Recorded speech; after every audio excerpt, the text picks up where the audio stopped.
First of all, the Prophet ﷺ said repeatedly in several ahadith, it is not permissible for a woman who believes in Allah and in the last day to travel alone without a male mahram of her. In one narration it says the distance of 3 days, in another the distance of 1 day, and the scholars try to work it out and put the hadith together, and they said in one hadith he was answering a question pertaining traveling for the distance of 3 days or the distance of 2 days or the distance of 1 day. Whatever is considered customary as a travel or a journey by any means of transportation, by car, by sea or airborne, if it is a travel, then according to these sound hadith, a woman must travel with a male mahram of her. Then the exemption that you mentioned earlier is not the opinion of just Sheikh Asim or one person. It is an opinion of many scholars who said a woman may travel for Hajj or Umrah if she is traveling with a safe company, if she's going in a caravan, but not traveling alone. So traveling to perform Hajj or Umrah.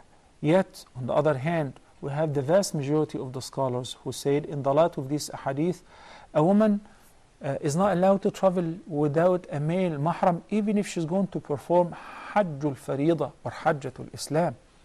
So, if she have the means, the financial means, and she's physically fit, she must go for Hajj. But if she doesn't have the male mahram, she doesn't have to go for Hajj. This is according to the vast majority of the scholars.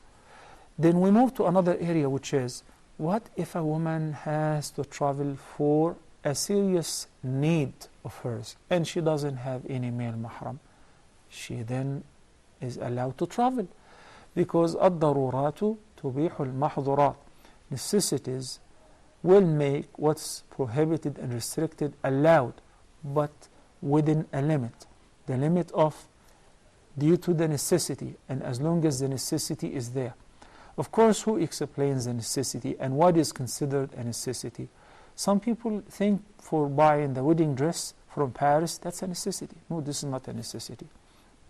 Somebody says that my dad is dying and I've got to see him, or I live in one country, I'm traveling with my minor kids to another country, I have to travel and I don't have a male mahram. That's a necessity.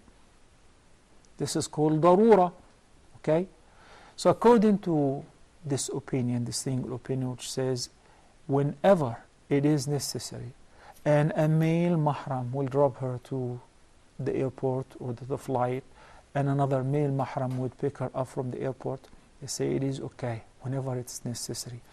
Ikhwani, also I would like to remind you with what I said, and I also heard Sheikh Asim was saying the same. During the ash cloud in Europe, it was just last year, we have seen thousands and thousands of passengers who were stranded at the airport. No hotel rooms, no accommodations. They were literally lying down on the floor. Everywhere, if you can find a corner or here or there, sleeping for days. And basically, you cannot do anything. This is a natural disaster. Things like that happen to us and happen to others. So what happens to a woman, a Muslim woman who's traveling by herself, wearing her hijab, and she has to sleep in front of everybody and be stranded for days like that? This is just a practical example, something that all of us have witnessed, all of us have seen on the news, on television, read it in the news. So you have to keep in mind whatever legislation that Allah subhanahu wa ta'ala puts for Muslims, it is for their best interest, even if it seems like it's a restriction. You know, in Surah Al-A'raf, Allah subhanahu wa ta'ala described Muhammad sallallahu alayhi wa sallam and his message as follows. الذين يتبعون الرسول النبي الأمي الذي يجدونه مكتوبا عندهم في التوراة والإنجيل يأمرهم بالمعروف وينهاهم عن المنكر ويحل لهم الطيبات ويحرم عليهم الخبائث. This ayah, Allah is addressing the people of the book, the Jews and Christians, with the traits of the last messenger, Muhammad sallallahu alaihi wasallam. What does he do? يأمرهم بالمعروف. He enjoins all what's kind. and good. وَيَنْهَاهُمْ عَنِ الْمُنكَرِ, and He forbids what's evil.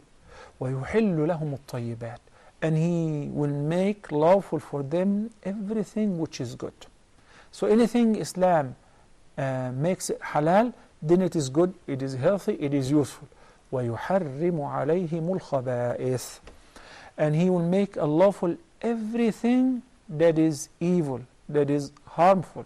We're dealing with Allah, the Creator, who says in the Quran in Surah Al-Mulk, أَلَا يَعْلَمُ مَنْ خَلَقَ وَهُوَ اللَّطِيفُ الْخَبِيرُ.